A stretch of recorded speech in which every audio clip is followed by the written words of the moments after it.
Abortion is a touchy subject that leads almost all people to get defensive and emotional regardless of whichever way they lean. People's stances on abortion can have a lot to do with how one was raised, past experiences, and religion. It's a very heated and personal topic that doesn't have any sort of clear solution. On one side of the issue, we have the pro-life argument. They essentially see abortion as murder, and argue that they should be stopped altogether and be seen as a crime. That killing a fetus is no different than killing a member of your family, and that it is not justified in the namesake of convenience and how defenseless or unaware your victim may be. People on this side of the political issue would not specifically claim to be anti-choice and not necessarily against women making their own choices as far as what job they wish to pursue, who they wish to marry, or their religion. They just don't believe in the right to end a pregnancy. They consider killing even the embryo is cutting a life short because scientifically speaking, that is whenever the development of human life begins. The argument is though the child is not fully developed or been delivered, this does not change its humanity. Development and placement do not define the value of someone's life because you wouldn't kill any fully grown person based on where they are or whether or not they had an undeveloped brain. People on the pro-life side of the issue are more likely to be religious than pro-choice people are. These ideas against abortion are especially common among Mormons, Jehovah's Witnesses, and evangelicals. Religious people essentially see abortion as an interference with God's plan because of the claim in Jeremiah, "I knew you in the womb." The sort of idea that all things in your life are predestined and every living soul has a purpose. So, it's morally wrong to cut any sort of life short. The majority of religious people do make an exception for women who have been raped, scenarios of incest, or the health of the mother being at risk. However, more extreme organizations of faith, such as Mormons, Jehovah's Witnesses, Catholics, and evangelicals, believe that circumstance does not change the legitimacy of the fetus's soul or God's plan for it. Many of these religious people also tend to be against contraception methods, such as birth control, and sometimes even condom usage, since they go against man's demand to go forth and multiply. The pro-choice side of the issue believes that the government should not have any say in what reproductive decisions a woman makes. Pro-choicers believe that a woman should have the right to terminate her pregnancy without being shamed or being called a murderer. Abortion is a medical and financial decision, and that if a woman chooses that she doesn't want to bear a child for 9 months, which could limit her ability to work or pay the medical expenses, which average to about $9,600 from childbirth alone, that she really shouldn't have to.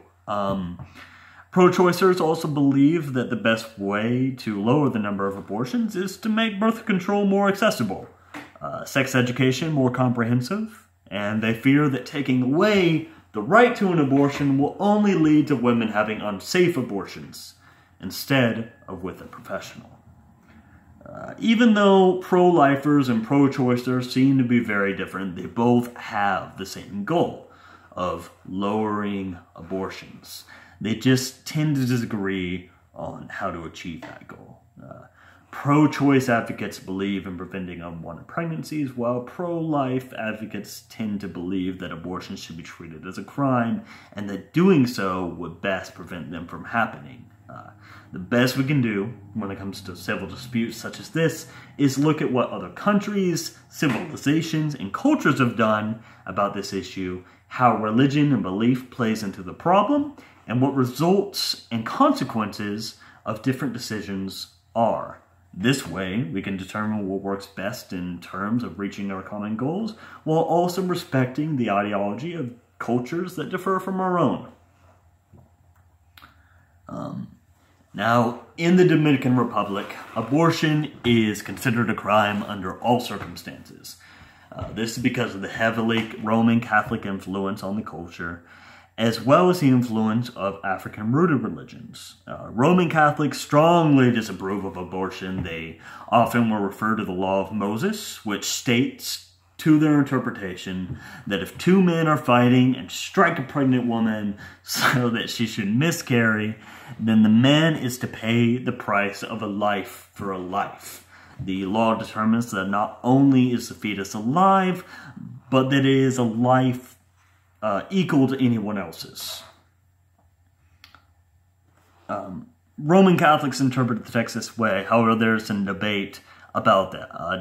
Denominations such as Judaism interpret that the law commanded that only a small fee should be paid for the loss of the baby. This topic is also hypersensitive because of the concept of infant damnation. This is the idea that babies who have not been baptized will go to hell, or a version of hell, if they die before washing away the original sin, which is inherited by all mankind from Adam for the first sin of defiance. And it's not clearly defined as legitimate or illegitimate by the authority of the Catholic Church. Essentially, Catholicism doesn't know the spiritual fate of aborted fetuses' souls, which causes anxieties about it. Traditional African culture is greatly opposed as well because their society values children. Children are seen as the survival of their people, a hope that their kind should live on. The respect for children is so great that procreation is seen as the very thing that gives love and marriage worth. Failure or inability to procreate is seen as genocide or a horrible curse, whereas if someone were to have twins, they would be praised and recognized as blessed. When we look at their backgrounds, beliefs, and concerns of these two cultures that greatly influenced the Dominican Republic, it's no wonder that abortion would be criminalized. However, though we can look at these cultures and respect their disdain for abortion, there are alarming consequences to this law that cannot be ignored. The first thing we must recognize in the Dominican Republic is abortions haven't stopped. Women who are in desperate need to terminate their pregnancies will always have ways to do so, and abortions outside of the professional medical practice only become more unorthodox and complex. The only two ways a woman can choose to terminate her pregnancy is to seek the help of a backstreet abortion clinic. Backstreet abortions are pregnancy terminations performed on women and young girls in secret by seeking out doctors who do not have a proper medical equipment, proper education, or a sterile environment to perform abortion safely. If these doctors have a medical license, they risk losing it, as well as facing 30 years in prison for the crime of abortion. If a woman in need to terminate her pregnancy cannot find or afford a backstreet abortion, she must try to do it herself. Excuse me if I say this wrong, but Dr. Milton Corrado is a doctor from the Republic who worked for international organization named Engender Health in 1980 to care for women who had been seriously injured in the process of illegal abortion. These backstreet and DIY abortions, do it yourself, are the third leading cause of maternal mortality. Based on how many patients Corrado sees a year, he estimates there are around 90,000 illegal abortions performed in the Dominican Republic every year. Illegal abortions lead to dead women and makes it impossible to gather accurate information on how many abortions or unwanted pregnancies are being stopped. Another area of uncertainty that plagues the Dominican Republic is the difference between a miscarriage and an intentional miscarriage. Since it is possible for a woman to intentionally have a miscarriage and nobody would know it's on purpose, you cannot make abortion illegal without also making miscarriages illegal. because otherwise women would simply try to have an intentional miscarriage instead of an abortion to avoid the risk of legal punishment and still achieving the goal of pregnancy termination. Even though many religious people see abortion as murder and want to legalize, the real-life consequences are far too alarming to actually consider its possibility.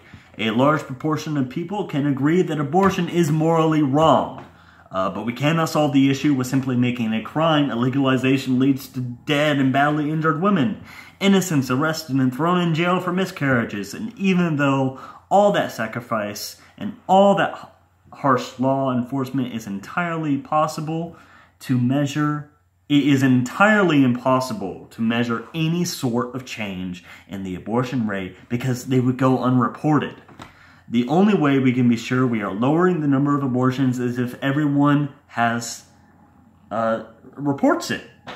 That means it has to be legal. And then if we want to lower the amount of legal abortions that occur, it should be through proper sex education and the use of contraceptives.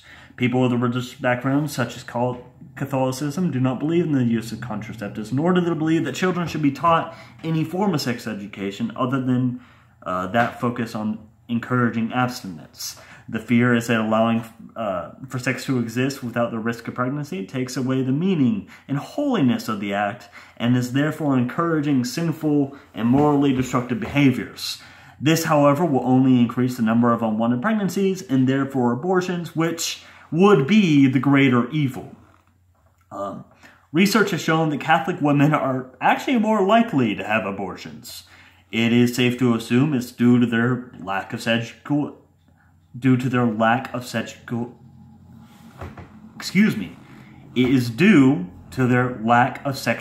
education. The best thing religious people can do to lower the number of abortion is encourage proper sex education and discourage abortion.